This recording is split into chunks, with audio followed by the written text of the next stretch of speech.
Hi, hello! Isang magandang umaga, tanghali, hapon, gabi sa inyong lahat. Anong oras man ninyo napapanood ang video ito, tayo po muli ay tutunghay ng atin pong pagbasa.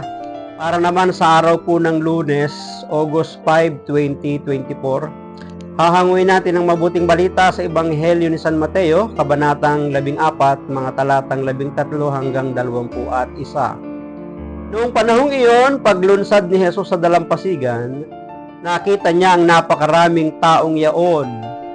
Nahabag siya sa kanila at pinagaling niya ang mga may sakit na dala nila. Nang dapit hapon na ay lumapit sa kanya ang mga alagad, sinabi nila, "Ilang ang puok nito at malapit nang lumubog ang araw. Papuntahin na po ninyo sa mga nayo ng mga tao upang makabili ng kanilang makakain." Hindi na sila kailangang umalis pa, sabi ni Jesus. Kayo ang magbibigay sa kanila ng makakain. Sumagot sila, 5 po ang tinapay at 2 isda natin. Dalhin nyo rito, sabi niya. Pinaupo niya sa damuhan ang mga tao. Kinuha ang 5 tinapay at 2 isda. Tumingala siya sa langit at nagpasalamat sa Diyos. Pinagpira-piraso niya ang mga tinapay at iniutos sa mga alagad na ipamigay iyon sa mga tao. Kumain silang lahat at nabusog. Tinipon ng mga alagad ang lumabis at sila'y nakapuno ng 12 bakul ng pira-pirasong tinapay. May 5,000 lalaki ang kumain, bukod pa sa mga babae at mga bata. Pagpalain po ng Diyos ang pagkabasa ng kanyang mabuting balita. Ang reflection or pagsasadiwa ay hahanguin po natin sa Aklat ng Simbahay 2024. Hindi na sila kailangang umalis pa, sabi ni Jesus. Kayo ang magbibigay sa kanila ng makakain. Noong mga panahon na yon, inabot halos sila ng gabi o maaaring ginabi na talaga.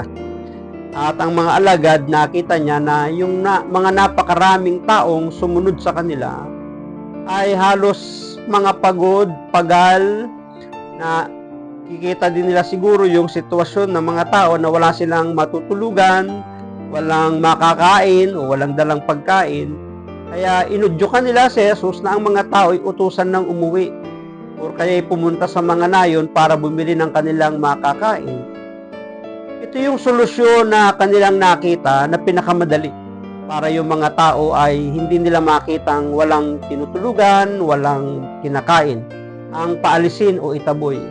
Ngunit pagdating kay Jesus, hindi siya pumayag Wag ninyo silang paalisin. Sa ibang mga ebanghelista ay sinasabing, huwag ninyo silang paalisin. Baka sila'y magutom sa daan, mahilo at mahimatay.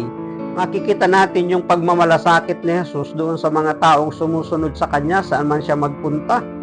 At yung mga nakakaraang Sunday Gospel ay sinasabi na nagtanong pa ang Panginoon kay Felipe, saan tayo kukuha o saan tayo bibili ng tinapay sa ganito karaming tao.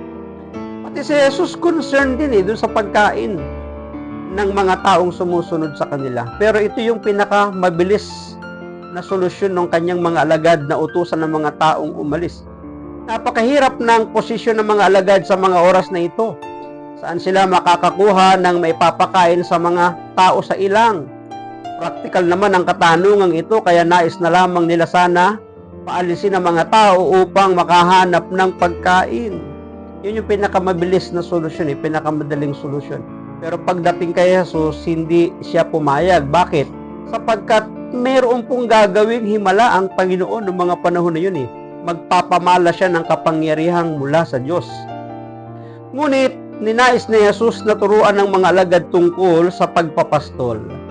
Hindi sapat ang pagpapastol sa espiritual na pangangailangan.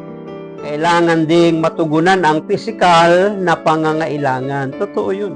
Hindi naman kailangan palaging mga salita ng Diyos ang namumutawi sa mga alagad, sa mga naglilingkod. Dapat inaaksyonan din yung pangangailangang pisikal na mga taong inilagay ng Diyos sa kanyang mga balikat. Hindi lang puro pagpapahayag, dapat meron din kasamang paggawa. Ito yung itinuturo ni Jesus sa kanyang mga alagad. Hindi pwedeng sila'y nangangaral at nangangaral lamang, pero yung pang-physical na pangailangan ng tao hindi nila natutugunan. Dapat balance yun Pagkain pang-physical at pagkain pang-spiritual. Ngunit ninais ni Jesus na turuan ang mga alagad tungkol sa pagpapastol. Hindi sapat ang pagpapastol sa espiritual na pangangailangan. Kailangan ding matugunan ang pisikal na pangangailangan. Sa makatuwid, ang pagtulong sa pagpapastol sa kawan ng Diyos ay may pisikal at espiritual na bahagi na kapwa mahalagang bigyan ng pansin. Hindi pwedeng yung ating mga tinuturuan ng mga salita ng Diyos ay nakikita nating mga nagugutom na wala tayong ginagawang aksyon. Dapat meron tayong pagmamalasakit, hindi lamang sa espiritual, kundi doon sa pisikal na mga taong pinagpapastulan natin. Salamat sa Diyos sa kanyang mga katuwang na mga pastol na nangangalaga sa ating mga pangangailangan. Ang mga pinuno ng ating simbahan at ang iba't ibang mga propesyon at tungkulin na naghahandog ng serbisyo sa bayan. Mga kawani ng pamahalaan, mga guro, mga pulis, mambabatas at iba pa. Lahat tayo ay may gampanin sa pagpapastol sa kawan. Naway mayapos nating lubos ang tungkuling iniaatas sa atin ng Panginoon. Kaya nga si Jesus, siya ang ating mabuting pastol Siya ang ating dakilang pastol. Siya ang Pangulong Pastol. Bakit? Hindi lang niya binubusog ng pagkain pang-pisikal ang kanyang kawan. Binubusog din niya ng pagkain pang-espiritual. Balance po kasi yun. Dapat yan magkasabay, wala pong napapabayaan.